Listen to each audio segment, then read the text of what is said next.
Alrighty. Unstoppable Wasp, or the Unreadable Wasp as I like to call it, issue number 2. This should be not fun to dive into. But, luckily for me, I've got a bit of liquid courage. My favorite drink, a mixer of rum and Pepsi. Specifically, Bacardi and Pepsi. It's actually quite tasty, try it yourself. Just about 10-15% of your glass as rum, throw in a can of Pepsi, you're going to be feeling great. Alright, so guest starring Moon Girl. I have a feeling I'm going to need more than one drink. Alright, let's get to the recap page. Red Room escapee, Hank Pym's daughter, super sciencing for good. Super sciencing. You know, I'm of the opinion that this book is geared towards young girls. And why are we teaching them bad grammar? Why not just say, using science for good? Using her scientific genius for good? If you feel the need to, tongue her, you know what I mean. Anyway, as it stands, it's like, why the bad grammar, dude? Really? Stop trying to be cute. You're a goony beard man. Just stop it. Okay. Nadia has a new mission. To recruit female geniuses to her lab and use their combined knowledge to change the world for the better. Well, why not just use geniuses then? Why do they have to be women? Like, I'm confused here. So, if there are more intelligent people that are dudes, why not bring them in too? You're making science about gender. Fuck you. Give me a break.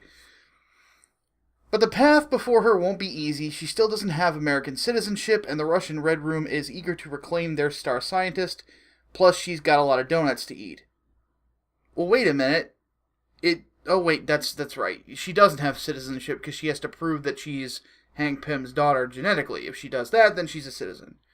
Because, again, for those who don't know, for those playing the home game, as I like to say, if you are the child of an American citizen, you do have dual citizenship. If you are also the child of, or, your other parent is from a different nation. For Nadia here, she is part Hungarian, part American. So, and apparently she's got a lot of donuts to eat, too. Why am I getting this weird feeling that I'm going to need a laugh track? Luckily, I came prepared with one. Okay, so we're taken to the former residence of Hank Pym. And wow, this art is really, really bare bones, it feels like. It feels like it's like pulled out of like the 70s comics, not high detailed, just kind of giving you an idea of what's there. And Jesus, Nadia. I mean, granted, people of high intelligence usually are not good with cleaning. I know from experience. And okay, yeah, she's worse than I am. Wow, I at least finished my cheeseburgers. But that goofy Nadia!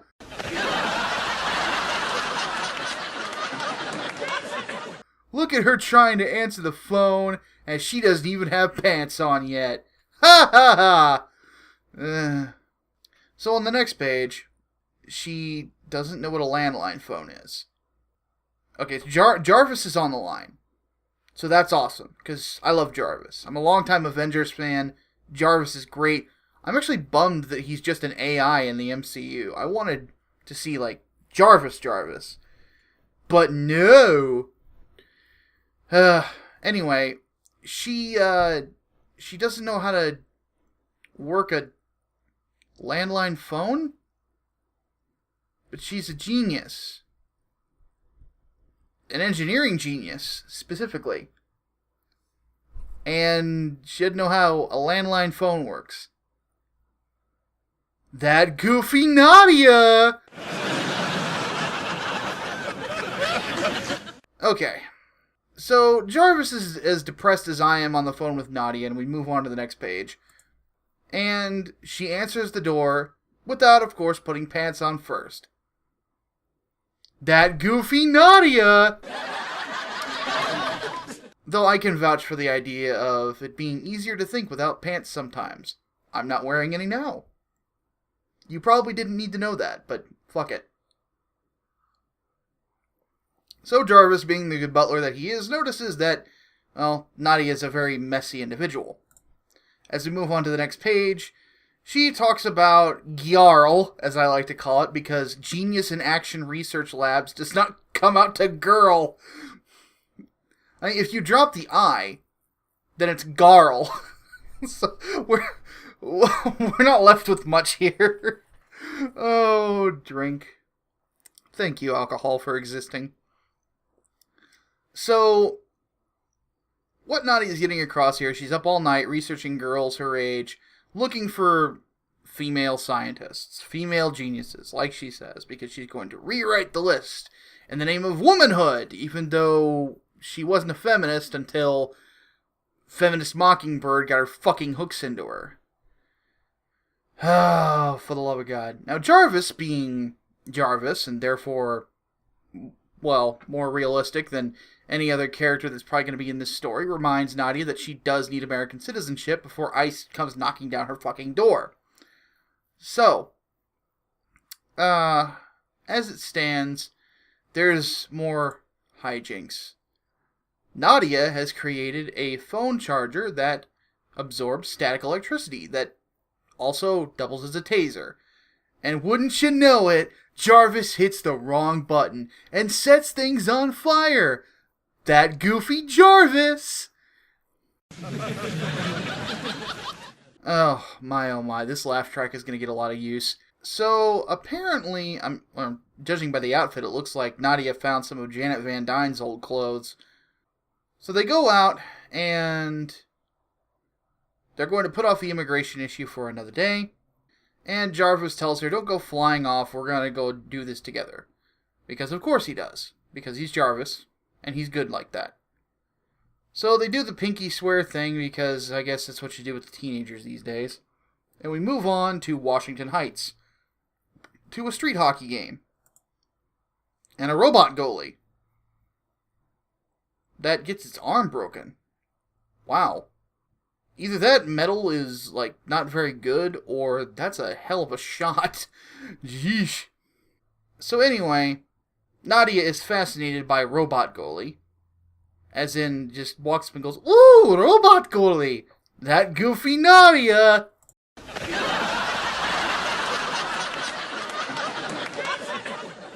And then, of course, she starts obsessing over a robot goalie comrade, and basically gives you the ins and outs of it. Though this was a little ridiculous. The most difficult part of building a robot is determining what you want to do.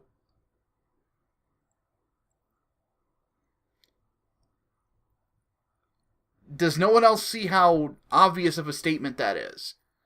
The most difficult part of building a robot is determining what you want to do. The most difficult part of cooking a meal is deciding what you want to do. The most difficult part of life is deciding what you want to do. What the fuck kind of statement is that? Duh! Jesus Christ, what are you going to tell me next? The sky is blue? Oh, fuck off! Good God. The guy who writes this is an idiot. So, basic thing is that the girl who made the robot comes down in a winch, okay, and starts bitching at her sister for breaking her robot. And from here, her and Nadia talk, which is about what you'd expect. Nadia introduces herself as somebody who knows Tony Stark, and, proposes for this girl to be a new lab partner. Goes up to see this girl's apartment, and, like Nadia's place, it is a freaking mess, so on and so forth. And she tries to explain the whole Pym family issues. Like, the idea of Ultron sort of being her brother, and Vision being her nephew? What is it? That would make Jocasta her niece, too, wouldn't it? Except there's a problem. They're all fucking robots. Gee. Ugh, this is so dumb. Anyway, that goofy Nadia. Okay, I'm done with the laugh track. Okay, so basically what she does is that she says the following, and I find it patently ridiculous. The Avengers, S.H.I.E.L.D., AIM, Nameless Cabal, Super Teams, and Illuminati, the greatest heroes and villains of the world, also widely regarded as the smartest and most formidable people in the world, also 75 to 90% male. Who fucking cares? Why does that matter? Why does gender matter? Why does vagina matter? Why do I care? What, like, whoop-de-fucking-do? So there's a lot of men who are ridiculously intelligent in Marvel. And? What the fuck do you need to prove? That girls can be smart too? Who's saying that girls can't be smart? Where are these people? I would like to meet them. To slap them in the face. But these people don't exist. Because social justice warriors... You know, Vox Day, who I'm not a fan of, but he's not wrong when he says, you know, one of his rules about social justice warriors always lie, social justice warriors always double down. I don't know if he said this in that book, but I think what should be added is that social justice warriors don't read, which I mentioned to Diversity in Comics not however long ago. And then, on top of that, social justice warriors always straw man. Like, who is saying that women cannot be geniuses? Who are these fucking people? I don't know them. But that's the whole thing with what she's saying here. Is that, well, I wanna start this group to show that women can be smart too. But we already know that women can be smart, by your own admission. You're of a genius level intellect. Though your actions sometimes certainly don't show it. You have Moon Girl, who's a genius-level intellect, but then again is also a little fucking girl, and was written like Anita Sarkeesian in the cameo that she had in America Chavez's book. I don't get it. Why does this fucking matter? But that's the thing. This isn't about writing a book to inspire girls to do better. This is about subliminally, because it's not super overt, but it's there, subliminally making it seem like the world is out to get these women. Somehow. Or has been up to this point. That it's society, man. It's the system, man. It's the patriarchy, man. They're out to get us. They're out to keep us down, and so on and so forth, because of fallopian tubes, man. Give me a fucking break.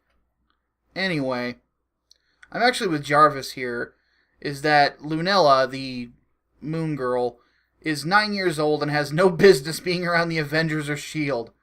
I am in complete agreement, because what happens when she goes up against somebody that she can't handle?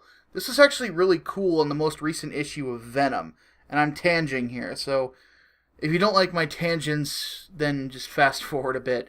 But Eddie Brock specifically says, I'm fighting Stakron the fucking dinosaur man and an army of dinosaur people, and you brought a giant dinosaur to the dance and gave him a fucking weapon. You have no business here, because an 8-year-old doesn't want to fucking fight. Like, thank you, by the way, to continue my tangent, to Mike Costa for writing an 8-year-old girl who is a genius like an 8-year-old girl who is a genius. Kudos, my friend. Okay. So, anyway, Nadia is afraid of super cooties or some bullshit, and doesn't like the boys or whatever. I have a feeling they're going to make her a lesbian later. Anyway, so there's a little bit of confusion when Moon Girl shows up, where she thinks that Nadia is patronizing her, trying to sell her something. Turns out, yes, Nadia is a genius, and then, suddenly, giant fucking rat. I mean, this is New York, so I guess that should be expected, but, yeah. So, Jarvis, being a good man, a chivalrous man, tells the girls to get behind them, despite the fact that one's a super genius. Well, no, both are super geniuses, and one is, has superpowers. But, what have you. That wacky Jarvis, no, I'm not using the laugh track again. So, apparently the rat can't scare her because she grew up in an underground bunker. Yeah, assassins are pretty scary. But assassins are people. Giant fucking rats shouldn't exist. That's considerably more frightening than a fucking ninja. Anyway, fight goes on, as one would expect it to be. She gets swallowed. Rat gets hit with sneeze powder. Nadia finds a red glowing ring. I don't know what that is. Maybe it's the Red Skull's cock ring. Who cares? So, Nadia gets sneezed out. Rat shrinks down. Basically what it is that it is a collar that emits Pym particles, which was what was making the rat big. And she says that she can track the radio signal in it. And then there will be lots of punching. So, we find out that the person who was doing this was a girl named Ying, who was Nadia's former partner. And fuck this comic. Honestly. I am realizing right now that when I chose the title of The Unreadable Wasp for this fucking series, I couldn't have been more correct, because this book is fucking dumb. It is just thinly veiled politicization, ham-fisted, and forced into a comic that is apparently supposed to be for women. Instead of it really being about empowerment, it's about shit-talking men for being men. They even have Jarvis in this comic say that science within Marvel has been a bit of a boys' club. Why do you care? If you want more girls to get into something, and this was the whole thing with the Google memo, is that you don't denigrate and otherize men. You make it so that women will be more interested in scientific pursuit, and this isn't fucking helping. Because you're acting like the real bad guy in this comic book is the so-called patriarchy. Yet I cannot find a single man in this book that is trying to stop Lunella or trying to stop Nadia from doing what they do. So to the writer, you can suck a huge fucking dick for that sort of thing. Because fuck you for asserting that men are the fucking problem. Fuck you. If men are really the problem, if your dick and balls are what's causing all that's wrong in the world, dude, feel free to castrate yourself. I'm not going to stop you. My name is Micah Curtis. I'll see you next time. Deus Volt.